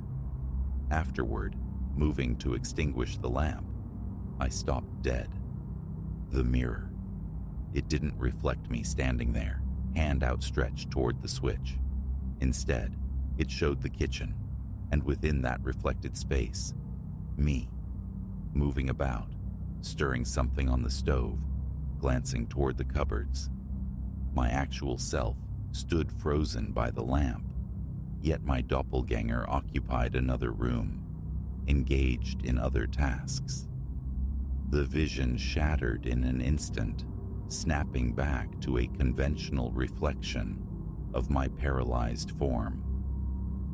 I stumbled backward, colliding softly with the sofa, my heart a frantic drum against my ribs. My throat constricted, words failing to form. I could only stare, transfixed, waiting for the next impossible shift. Sweat beaded on my forehead. My hand fumbled for my phone. Call someone, anyone. Witness this madness. But the thought of their disbelief, their easy dismissal, stayed my hand. Phone abandoned, I approached the mirror again, compelled. My palm pressed flat against the cool, unyielding glass. My reflected hand met mine, perfectly aligned. For that moment, nothing felt amiss. A ragged exhale escaped me. Switching off the lamp plunged the room into shadow, and I fled to the bedroom, leaving the mirror to its silent vigil, craving only the oblivion of sleep. Later, a soft rhythmic thudding roused me from uneasy slumber. Faint, yet insistent, like footfalls ascending a staircase. It emanated from the living room. Heart hammering anew, mouth instantly dry, I slid from bed. Hallway light flicked on. I stood just outside my bedroom door, listening. The thudding persisted. Gooseflesh prickled my skin as I crept towards the living room's entrance. Reaching it, I saw the source of my dread confirmed. The basement door stood wide open, a door I never left unsecured, its sticky frame demanding a firm tug to operate. Now it gaped, exposing the Stygian descent to the storage below. My gaze involuntarily snapped to the mirror.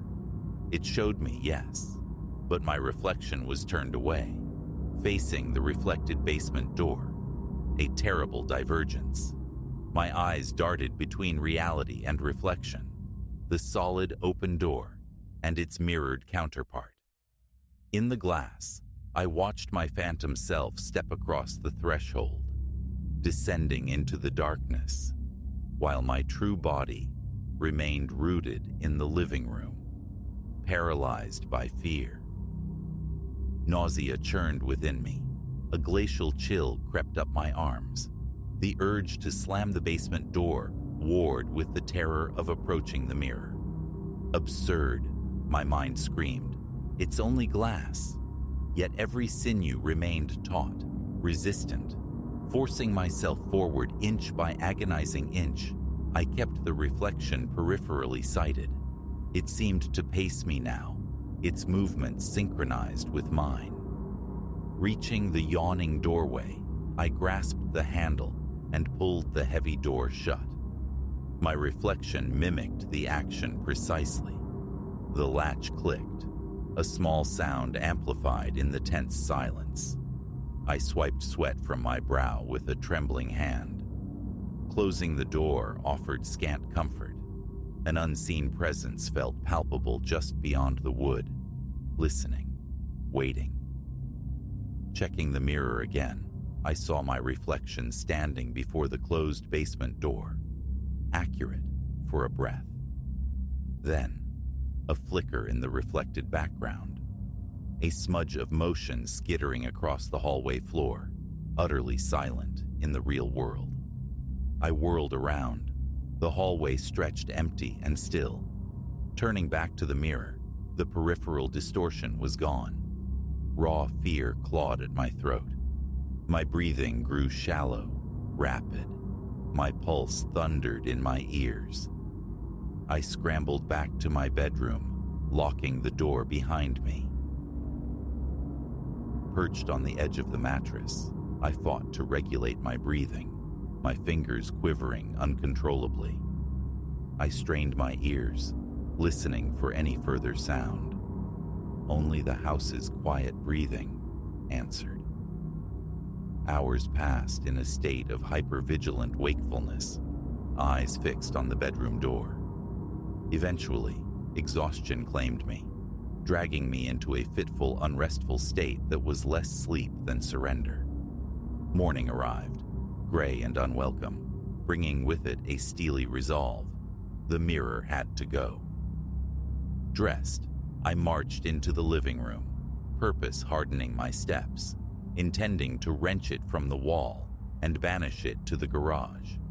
But confronted by its impassive surface, my courage faltered. My hand hovered near the gilded frame, recoiling from a palpable coldness radiating from the glass.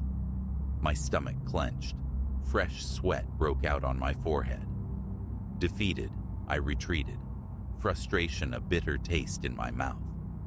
In the kitchen, clutching a mug of coffee, I stared towards the living room entrance, my chest tight with apprehension. An hour later, nerve sufficiently gathered, I tried the antique shop again. Perhaps they knew something, anything, about the mirror's provenance. The line rang, unanswered. A second attempt yielded the same silence. Helplessness washed over me. Pacing the kitchen, my gaze kept straying to the mirror in the adjacent room. I feared looking too long, feared what new horror it might conjure. Yet its presence felt immense, watchful, waiting. One final time, I forced myself to approach. My reflection stared back, pale, clad in work attire, eyes hollowed by sleeplessness. Reaching out with both hands, I braced them against the cool surface, feeling the tension vibrate in my arms. My head throbbed. I strained to lift the mirror from its hook, but it refused to yield, feeling impossibly heavier than before, anchored by some unseen force. Defeated again, I fetched a screwdriver, intending to pry the frame from the wall. The instant the metal tip slid behind the giltwood, A piercing screech erupted from the mirror, a sound like tortured metal, sharp and visceral. It startled me so badly I dropped the tool with a clatter. My heart leaped into my throat. Snatching the screwdriver, I backed away, shaking violently. Then came the tapping, the same soft, insistent rapping on the glass I'd heard in the night. Rhythmic, purposeful, as if someone on the other side sought entry, sought attention. My eyes locked onto my reflection. Its lips were moving, forming words I couldn't hear, a silent, frantic plea or summons. Nausea surged. I stumbled back another step, but the reflected figure remained pressed close to the glass, mouthing its voiceless message. A high whine filled my ears. My breathing hitched. My heart hammered against my ribs with painful intensity. Escape. The front door beckoned from behind me. I lunged for it, grabbing my coat, fumbling with my shoes, my gaze never fully leaving the mirror. Its reflection now showed the hallway behind me, but crucially, the front door within the glass remained stubbornly closed, even as the real door stood wide open before me. This final blatant mismatch sent ice through my veins. As I scrambled outside onto the porch, a last glance caught the reflection. It showed me departing, yes, but the face in the mirror wore the faintest trace of a smile, a look of quiet satisfaction. Standing on the porch, gulping the chill morning air, relief warred with terror. Out of the house, away from it. The decision solidified. Removal, destruction, exorcism, whatever it took. How, I didn't yet know, but cohabitation was unthinkable. My hands still trembled. Sweat cooled unpleasantly on my back. My mind raced. A hammer, a dumpster shrouded in darkness, a specialist in cursed artifacts. The options felt both ludicrous and terrifyingly necessary. I stood there until the shaking subsided enough to walk to my car. Driving aimlessly, trying to clear the fog of fear, I passed another antique shop, considered seeking counsel, but the imagined humiliation silenced me. I just drove, directionless, until the unavoidable truth settled. I had to go back. I haven't formulated a definitive strategy.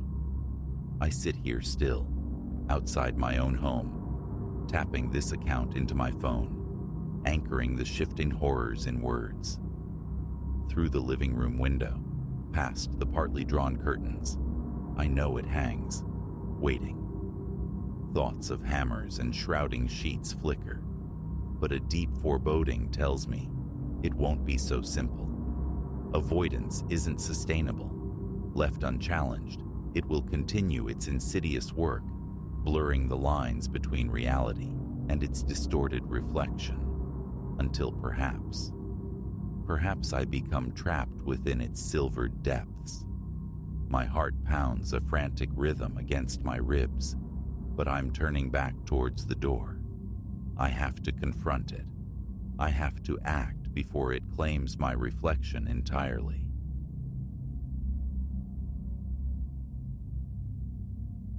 The glint in the rearview mirror. That was the precise moment the day fractured. His eyes, chips of slate reflecting the endless highway, held a stillness that wasn't calm, but vacancy. A cold draft, despite the desert furnace outside, snaked down my spine. But the lock had clicked, the engine had rumbled to life, and the asphalt was already spooling away behind us. Trapped. Miles deep in nowhere, swallowed by his dust-caked pickup. It had dawned so promisingly. Maya and I, adrift in the vast sun-baked canvas of the Southwest, our journey a celebration etched onto the open road. 2 years we'd woven our lives together, And this 3-week escape in our sputtering, loyal sedan was the pause before the plunge back into the predictable currents of work and routine. Just us, the car, the horizon. Then, somewhere in the desolate heart of Nevada, the rhythm faltered. A metallic chatter, insistent and discordant, began beneath the hood. I cranked the radio, offered Maya a flimsy reassurance. Just road noise, probably.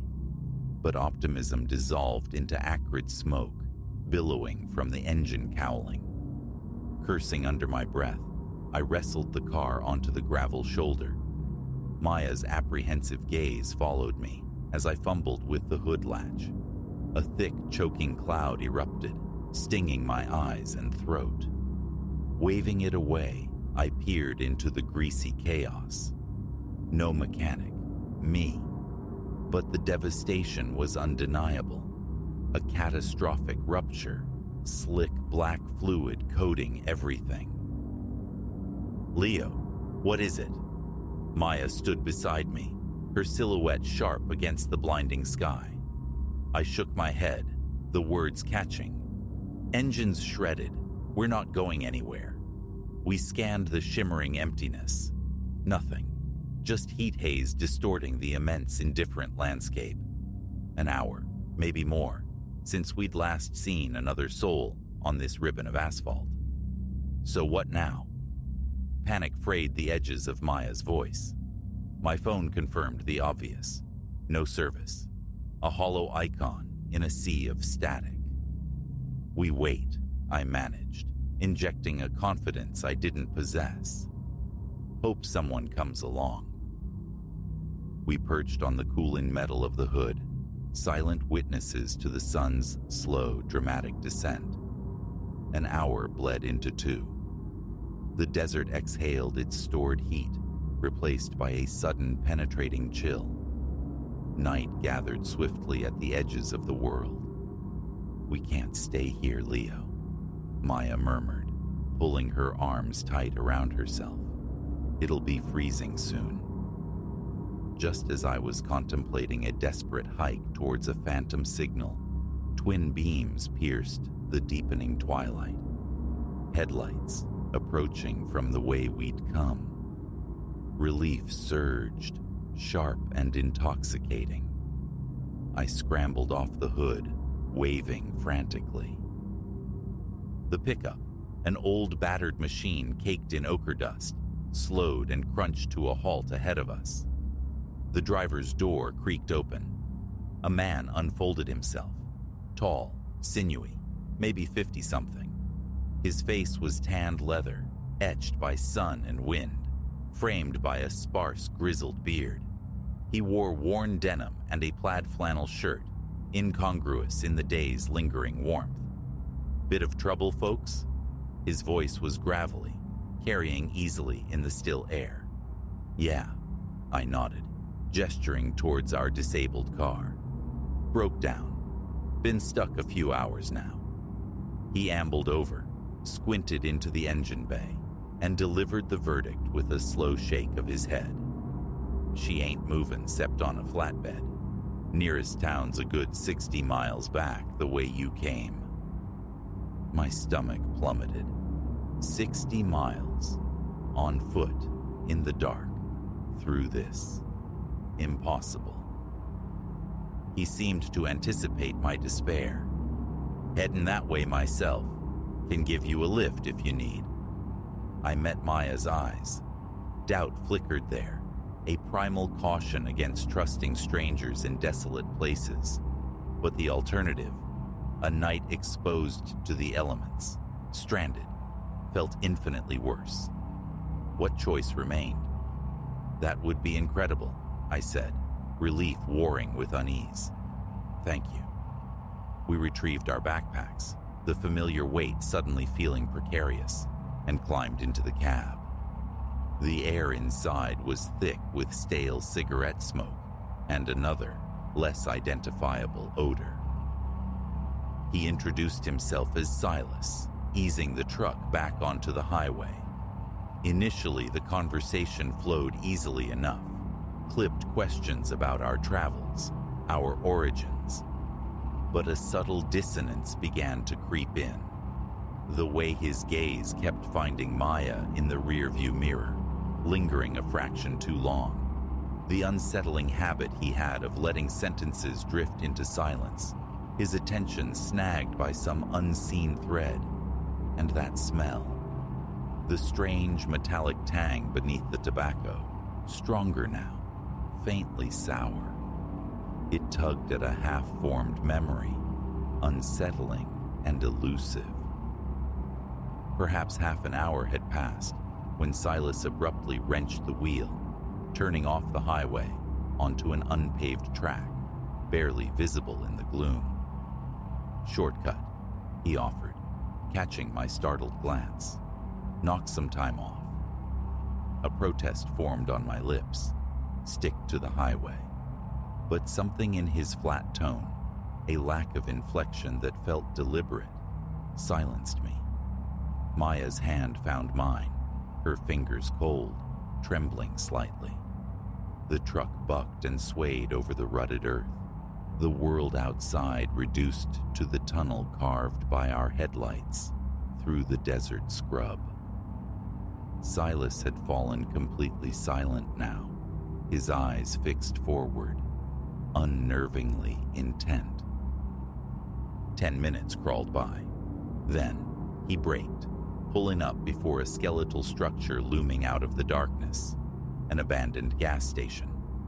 Windows gaped like empty sockets, boarded over haphazardly. A rusted sign hung askew, its lettering long faded into oblivion. "Gotta take a leak," Silas announced, killing the engine. The sudden silence was immense, oppressive. "Be right back." He swung out, the door slamming shut with unnerving finality. The moment he vanished around the side of the building, Maya turned to me, her eyes wide, reflecting the dim dashboard lights. "Leo, we have to get out of here," she whispered, fierce and urgent. "Something is wrong." My mouth was desert dry. "I know," I breathed. "But where? Look where we are." Before she could reply, a sound sliced through the silence, freezing the blood in my veins. A muffled cry, choked off, originating from inside the derelict building. We held our breath, straining. It came again, clearer this time. A woman's voice, raw with terror. "Oh God!" Maya gasped, hand flying to her mouth. "Someone's in there." My hand shot to the door handle, heart hammering against my ribs, but the crunch of boots on gravel announced his return. Silas slid back behind the wheel, a thin, unsettling smile stretching his lips. "All set," he said, his cheerfulness grotesque. "Let's roll." I locked eyes with Maya. A minuscule nod passed between us. We couldn't drive away. Not now. "Actually," I began, fighting to keep my voice level, "I could use the restroom too. Mind if I just..." Silas's smile evaporated. "No need. Almost there now." "Please," I insisted, the word feeling fragile in the charged air. "Just take a second." For a tense beat, his gaze hardened. Then, a dismissive shrug. "Suit yourself. Make it quick." My legs felt like lead as I climbed out, the ground unsteady beneath me. I started towards the darkened building. The truck door creaked open again behind me. "I'll come with," Silas said, his voice too close, too casual. "Don't want you getting lost." A wave of pure panic washed over me. I reached the boarded-up front door, jiggled the handle, locked solid. "Round back," Silas directed, his presence a heavy weight at my shoulder. I spun to face him, pressing back against the rough wood. The pretense shattered. "I heard someone scream," I stated, my voice tight. "What the hell is going on?" His face contorted, twisting into a mask of feral rage. "Shoulda kept your nose out of things, boy." He lunged, astonishingly fast for his age. I dodged sideways, feeling his fingers brush my hair. Adrenaline surged. I shoved him hard, sending him stumbling back a step, and broke into a run. "Maya!" I screamed. "Run!" I saw her leap from the passenger side, her face a pale blur of fear. Silas, cursing gutturally, was instantly behind me. I reached Maya, grabbed her hand, and pulled her with me into the swallowing darkness of the desert. We ran blindly, tripping over unseen rocks, tearing through thorny brush. Behind us, the heavy sounds of pursuit, Silas crashing through the landscape, gaining ground. Maya stumbled, cried out, hit the dirt hard. I hauled her upright, but the brief delay was fatal. He hit me from behind like a freight train, driving the air from my lungs as we both went down. I thrashed, desperate to break free, but his wiry strength pinned me, his weight crushing. "Get off him!" Maya shrieked. Through the dust and panic, I saw her snatch up a jagged rock, bringing it down with desperate force against the side of Silas's head. He grunted, a wet animal sound, and rolled off me. I scrambled up, gasping, lungs burning. Silas was already pushing himself to his feet, blood darkening his temple. "You'll pay for that," he snarled, his voice thick with menace. His hand dipped into his pocket, emerging with something that glinted wickedly in the faint starlight, a knife. The blade seemed to drink the darkness as he advanced. Time warped, stretching into an agonizing crawl. My eyes darted around, searching for a weapon, anything. Then I saw it, a gleam of metal half buried in the sand nearby, a length of pipe, maybe rebar. As Silas lunged towards Maya, I dove for it. My fingers closed around cold, heavy steel. I swung, instinct taking over, putting all my weight behind it. A sickening, wet crunch echoed in the vast silence. Silas collapsed, utterly still. For a long moment, only the sound of our ragged breathing filled the night. He lay inert at our feet. A profound numbness settled over me, my mind refusing to grasp the reality of the last few minutes. Maya's voice, thin but steady, cut through the haze. "We need to go. Now." I nodded, the pipe still gripped tight in my trembling hand. "The gas station. Check inside." We approached the building warily. The back door was secured with a heavy padlock. Fueled by adrenaline and dread, I smashed it open with the pipe. The interior air was stale, thick with dust, and something else foul. We fumbled for a switch. Fluorescent tubes flickered erratically, buzzing to life, illuminating a scene dredged from nightmare. Cages lined the squalid room, and inside those cages, some horrors resist description, staining the mind forever. We got them out, every last one. From an ancient landline phone coated in grime, we summoned the world back to this forgotten corner. Police cruisers, ambulances, eventually a swarm of federal agents descended, their flashing lights painting the desert in stark, repeating flashes of red and blue. They told us later in hushed tones about Silas, about the years he'd haunted these lonely stretches, about the darkness we'd inadvertently pierced. Heroes, they called us. But sleep offers no escape. I still see those vacant eyes staring back from a dusty mirror. I still smell the cloying metallic sourness on the air. And I wonder about the other roads, the other Silases lurking just beyond the reach of the headlights, waiting patiently for the next breakdown, the next weary traveler. Maya and I, we stick to the main roads now. Some paths, once taken, leave scars too deep to ever truly fade.